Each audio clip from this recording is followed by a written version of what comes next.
I'm joined today by Professor James Clark.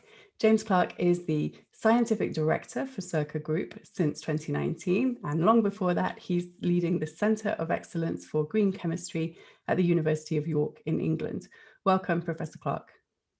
Hello.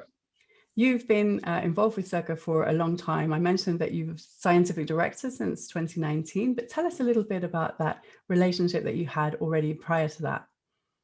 We started our first contact in 2014 when they approached me about some ideas they had and ideas I had to kind of complement theirs and turn their idea into something really with good commercial value. And we worked together then over the last 6 years in all sorts of different ways, lots of projects running in my lab, especially directed towards the applications for their compound LGO and conversion into the new solvent molecule Cyrene. What is it that excites you about the technology and about the company Circa? The technology is very interesting because solvents are in big demand. I mean, green solvents are really important. There's very few greener solvents around and lots of what you might call bad solvents, which have been used by many, many sectors, including pharmaceuticals. And I've worked with these companies for about 20 years.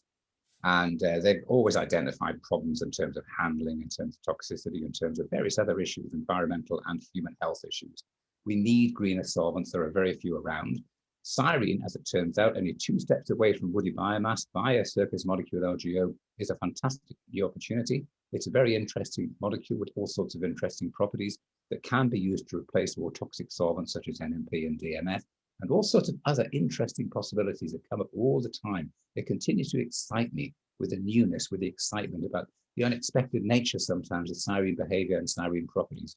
And Circa itself, of course, being a small, dynamic, flexible company, I can talk directly to the people that make the decisions, which is very important for me. They've got very good backers, long-term backers who really believe in the company, support their R&D agenda. Circa themselves, they can see clearly, I think, where the future is in terms of, working with the solvent molecule Cyrene and working more with LGO as a platform molecule for making other molecules. So all sorts of excitement going forward. I can really hear your excitement, and that's wonderful. What's your vision then for the future of the company? I can see it being twofold. I can see them developing the Cyrene platform, especially for solvent applications up to very large volume, with all sorts of interesting applications. But I can also see the parent molecule, the one they make directly from woody biomass called LGO, is being used to make all sorts of other interesting molecules. Molecules we really need today's society for all sorts of different applications, and molecules that are genuinely green and sustainable.